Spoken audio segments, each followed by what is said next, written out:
En un mundo donde casi todos los países son democracias, repúblicas, o en el peor de los casos, dictaduras ateas sostenidas por partidos totalitarios, hay un país que no encaja en ninguna de esas categorías. Un país que no obedece la lógica del poder moderno. Un país gobernado no por un presidente, no por un partido, no por un general, sino por un hombre que dice representar en la tierra a una unidad que desapareció hace más de 100.000 años.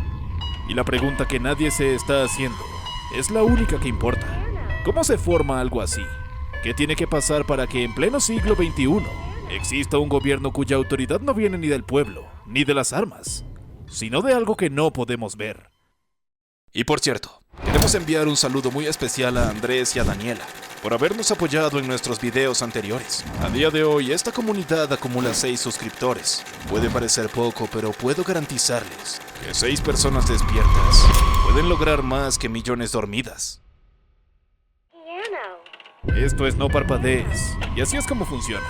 Nosotros te contamos la historia basada en información verificable, y tú te encargas de decidir si crees o no.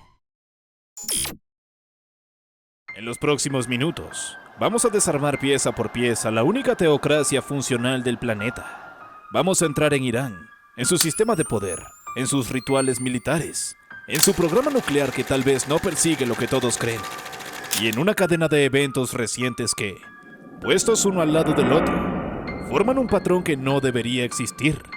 Hoy revelaremos lo que Persia lleva 3.500 años escondiendo debajo de cada bandera, cada conquista y cada dios que le han puesto encima. Piensa en todos los sistemas de gobierno que conoces. Las democracias occidentales funcionan porque el pueblo vota y el poder se legitima desde abajo. Las dictaduras funcionan porque alguien controla el ejército y se impone por la fuerza. Incluso las monarquías que quedan se sostienen por tradición constitucional o por petróleo. Todos estos sistemas, por diferentes que sean, comparten algo. Su poder viene de este mundo, de la gente, de las armas, del dinero, de la tierra. Es poder tangible, poder que puedes señalar y decir, viene de allí. Irán no. Irán es una anomalía. En 1970, un clérigo iraní llamado Ruhollah Khomeini, exiliado en Irak, dio una serie de conferencias que cambiarían la historia del mundo. En esas conferencias desarrolló un concepto llamado Wilayat al-Faqih, que se traduce como la tutela del jurista islámico. Y la idea es tan simple como aterradora. Hasta que una entidad divina regrese a la tierra, un jurista islámico supremo debe gobernar con autoridad absoluta como su representante. Ahora, antes de que pienses que esto es solo una versión islámica del derecho divino de los reyes europeos, necesito que entiendas la diferencia. Porque la diferencia lo es todo.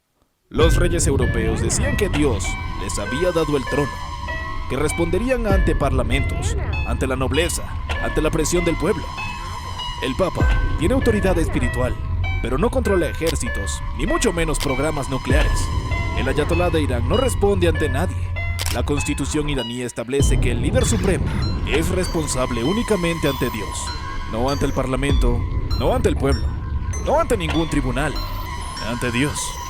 Y como Dios no celebra conferencias de prensa ni emite comunicados oficiales, eso significa en la práctica que el ayatolá es la única persona en todo el planeta que ejerce poder absoluto con inmunidad teológica total. Y eso, en un mundo de democracias y dictaduras, no debería existir. No sigue ninguna lógica de poder moderna. No encaja en ningún modelo político conocido. Es como si alguien hubiera insertado un sistema operativo del siglo IX en el hardware del siglo XXI. Aquí necesito que empieces a hacerte una pregunta que va a acompañarte durante todo este video, porque no tiene una respuesta fácil. ¿Cómo construyes algo así? ¿Cómo convences a 88 millones de personas de que un hombre tiene autoridad divina directa en un mundo donde la información viaja a la velocidad de la luz? Donde cualquiera con un teléfono puede ver cómo viven en otros países, donde la idea misma de derecho divino fue abandonada por Europa hace siglos. La fuerza bruta no alcanza. Las dictaduras ateas necesitan ejércitos enormes para mantenerse, y aún así caen cada pocas décadas. La propaganda no alcanza. Corea del Norte tiene la maquinaria propagandística más sofisticada del mundo y su población huye cada vez que puede. Para construir una teocracia que sobrevive en el mundo moderno necesitas algo más. Necesitas algo que funcione a un nivel que la política y la fuerza no pueden alcanzar.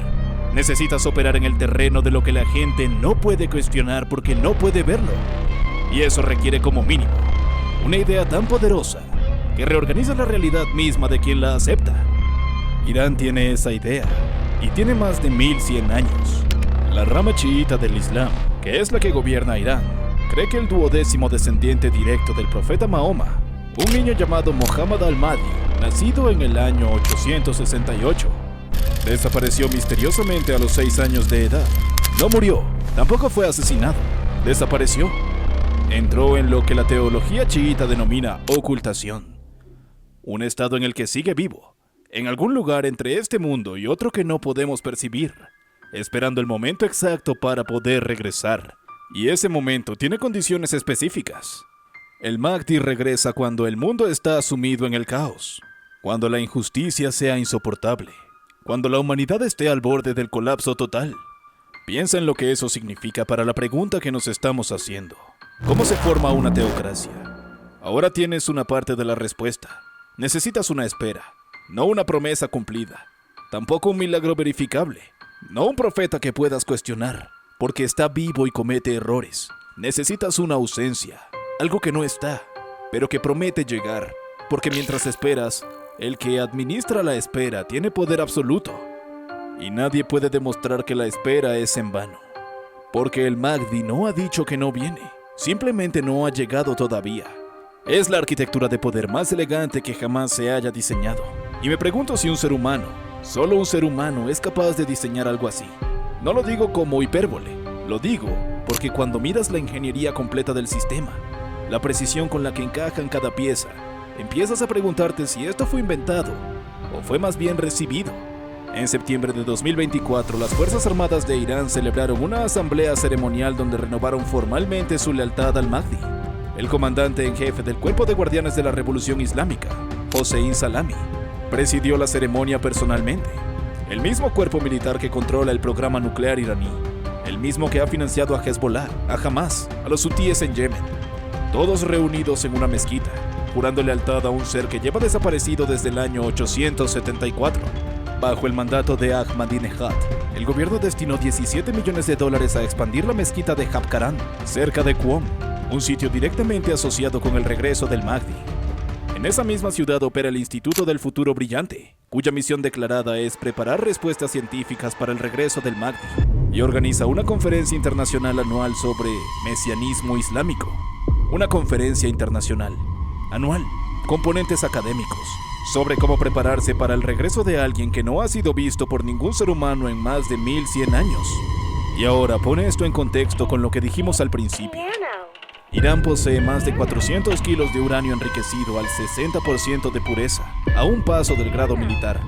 Ha demostrado capacidad de lanzar más de 500 misiles balísticos en una sola operación, como hizo en junio de 2025 durante la Guerra de los 12 días. Un cuerpo militar que jura lealtad a una entidad invisible controla un arsenal capaz de alterar el equilibrio del mundo. Si esto fuera ficción, dirías que es demasiado, que ningún guionista se atrevería, pero no es ficción. Es el único país del mundo que opera así. Y la pregunta sigue abierta. ¿Cómo se construye eso? Porque la fe sola no explica los 400 kilos de uranio. Y la política por sí sola tampoco explica la lealtad a un ser invisible. Algo más está operando aquí. Algo que está entre las dos cosas, o por encima de las dos cosas, o debajo de las dos cosas. Y cada vez que intento definirlo se me escapa, como si no estuviera hecho para ser definido. Antes de que Irán fuese Irán, antes de que el Islam incluso existiera, antes de que hubiera ayatolás o imanes ocultos, existía Persia. Y Persia tenía su propia respuesta a la pregunta de cómo se gobierna con poder invisible. El zoroastrismo, fundado por el profeta Zaratustra hace aproximadamente 3500 años en lo que hoy es Irán, proponía algo radical. Todo lo que existe es una batalla cósmica entre dos fuerzas: Ahura Mazda, el señor de la luz y la verdad, y Angra Mainyu, el espíritu de la oscuridad y la mentira, y el elemento que conecta lo humano con lo divino, el símbolo supremo de la verdad, el puente entre los mundos. No era otra cosa que el fuego. Así que los persas mantenían templos donde el fuego ardía sin interrupción durante siglos. No era una decoración. Este ritual fungía como una conexión directa entre lo terrenal y lo divino. Dejarlo apagarse era como permitir que la oscuridad avanzara. Así que cuando el Islam llegó a Persia en el siglo VII, la conquista fue militar. pero la transformación cultural quedó incompleta. Oficialmente Irán se convirtió, pero debajo de la superficie, algunas cosas sobrevivieron, algo que lleva 3.500 años negándose a morir. Hoy en el Irán gobernado por un ayatolá que dice representar al Islam chiita más puro, millones de iraníes celebran Nowruz, el año nuevo persa de más de 3.000 años con raíces zoroástricas. Miles peregrinan a la tumba de Ciro el Grande, aquel emperador persa, no del profeta Mahoma. Cada año el Chaharshem Suri, el Festival del Fuego, saltan sobre hogueras recitando «Tu rojez para mi palidez», un ritual zoroástrico explícito que el gobierno islámico intenta suprimir llamándolo reliquia pagana. Y cuando ves esto entiendes algo importante sobre cómo se forman las teocracias. No se construyen desde cero, se montan sobre algo que ya estaba allí. El Islam no reemplazó a Persia, solo se puso encima. Y lo que quedó debajo jamás murió, se transformó, mutó, se disfrazó. Mira, el zoroastrismo entendía el fuego como la fuerza primordial del universo. Para ellos significaba creación, destrucción, la chispa que separa la luz de la oscuridad, energía pura en su forma más elemental. Ahora piensa en lo que Irán ha perseguido obsesivamente durante casi 2 décadas. Un programa nuclear, la capacidad de controlar la reacción en cadena en el núcleo de los átomos. Significa también la capacidad de liberar la energía más fundamental que existe en la materia. 408 kilos de uranio enriquecido resistiendo sanciones, amenazas, asesinatos de científicos, sabotajes informáticos y ahora bombardeos directos. Nadie resiste todo eso por solo una bomba. Las bombas son herramientas. Y cuando un país cuya identidad cultural más profunda está anclada en la adoración del fuego como fuerza cósmica, un país que a la vez celebra rituales de fuego cada año, a pesar de que su propio gobierno intenta prohibirlos, dedica todos sus recursos a dominar el fuego nuclear. Tal vez la pregunta no es ¿quieren una bomba? Tal vez la pregunta es mucho más antigua. Quizás los ayatolás solo están intentando revivir el fuego sagrado de Zoroastro, el cual ardía en templos sin apagarse durante siglos. El reactor de agua pesada de Hondab está diseñado para generar una reacción nuclear sostenida y continua. Es decir, sí, tal como lo estabas pensando, un fuego que nunca se apaga. Me niego a creer que sea una coincidencia. Es una continuidad civilizatoria. Es Persia debajo del Islam, debajo de la política, debajo de las sanciones, haciendo lo que ha hecho durante 3 milenios y medio, buscando el dominio del fuego eterno. Y si lo piensas así, la teocracia iraní no se formó en 1979 con Khomeini. Comenzó a formarse hace 3.500 años con Zaratustra. Khomeini solo le puso un traje nuevo a algo que ya existía. Le cambió el nombre al fuego. Le puso turbante a Ahura Mazda. Pero el impulso, la fuerza que mueve todo esto es la misma. Y eso es lo que más me inquieta. Porque las cosas que inventamos nosotros, los humanos, duran siglos a lo sumo. Las ideologías van y vienen. Los imperios caen. Pero esto lleva 3.500 años funcionando, mutando, sobreviviendo a conquistas, a invasiones, a revoluciones, adaptándose a cada era sin perder su esencia. Esto no se parece en nada a lo que los humanos hayamos construido. Se parece más a algo que nos fue dado o impuesto. Y si eso te incomoda, bien, porque debería hacerlo. Ahora, necesito que veas algo. No necesito que lo creas si no quieres, solo que lo veas. Porque una vez que lo ves, ya no podrás dejar de verlo. El 19 de mayo de 2024, un helicóptero Bell 212 se estrelló en la provincia de Azerbaiyán Oriental, en Irán. Allí murió el presidente Ebrahim Raisi, el ministro de Relaciones Exteriores, el gobernador de la provincia, el representante del líder supremo y toda la tripulación. La causa oficial: niebla densa. Producto de esto, el parlamentario Ghassan Fari acusó a Estados Unidos, Israel y Azerbaiyán. El parlamentario Ardestani lo vinculó con las explosiones de localizadores que golpearon a Hezbollah meses después, pero nadie presentó pruebas. Pero esto es lo que importa. Raisi era el candidato más probable para suceder a Ali Khamenei como líder supremo, el heredero por mérito teológico, no por sangre, el próximo eslabón en la cadena de Wilayat al-Faqih, y murió en la niebla. Dijimos al principio que para formar una teocracia necesitas una idea tan poderosa que reorganice la realidad. Pero también necesitas otra cosa. Necesitas que los accidentes siempre favorezcan a tu sistema. Necesitas que cuando algo se rompa, lo que quede sea más fuerte de lo que había antes. Y la secuencia que voy a mostrarte tiene esa cualidad exacta. Cada evento, por separado, tiene su explicación racional, pero juntos y en orden, forman algo que cuesta mucho explicar, sin recurrir a algo más. Mayo de 2024, muere Raisi, el heredero no sanguíneo. Noviembre de 2024, el filtrador Abbas Palisdar revela que Mohammad Khamenei, el hijo del líder supremo, ha dejado el seminario para prepararse para la sucesión. El candidato de sangre se posiciona justo cuando el candidato de mérito desaparece. Diciembre de 2025 a enero del 2026, estallan las protestas más grandes desde el 79. Más de 200 ciudades. El pueblo grita muerte al dictador. Miles mueren bajo fuego real.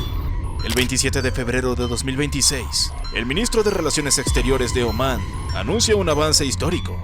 Irán acepta no acumular uranio enriquecido. Verificación completa. La paz, dice, está al alcance de la mano. Pero un día después, el 28 de febrero de 2026, habían pasado menos de 24 horas. Operación Furia Épica. Estados Unidos e Israel atacan Irán.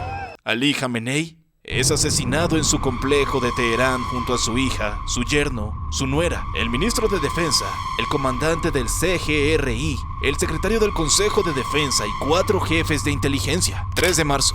La oficina de la Asamblea de Expertos de QUOM es bombardeada durante la sesión convocada para elegir al sucesor. 9 de marzo de 2026. Bajo presión del CGRI, que contactó a los miembros de la Asamblea con lo que los reportes llaman presión psicológica y política repetida, Mohammad Khamenei, de 56 años, es declarado nuevo líder supremo. El hijo sucedió al padre, en un sistema que no es una monarquía. Es un sistema diseñado para seleccionar al más sabio jurista islámico. La cadena que supuestamente conecta al gobernante con Dios resultó ser una cadena de ADN. Y ahora vuelve a nuestra pregunta. ¿Cómo se forma una teocracia? Se forma porque cada pieza cae en el lugar exacto.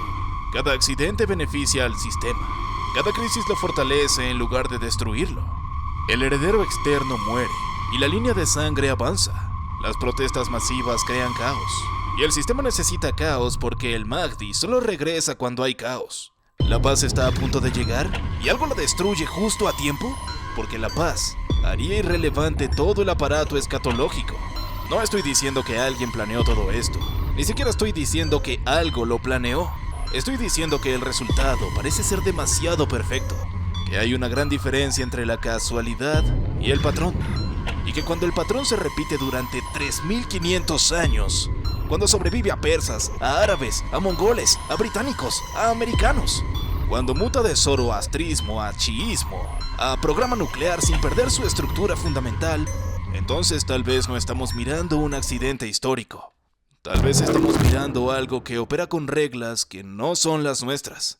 Algo que no necesita que creamos en ello para seguir funcionando.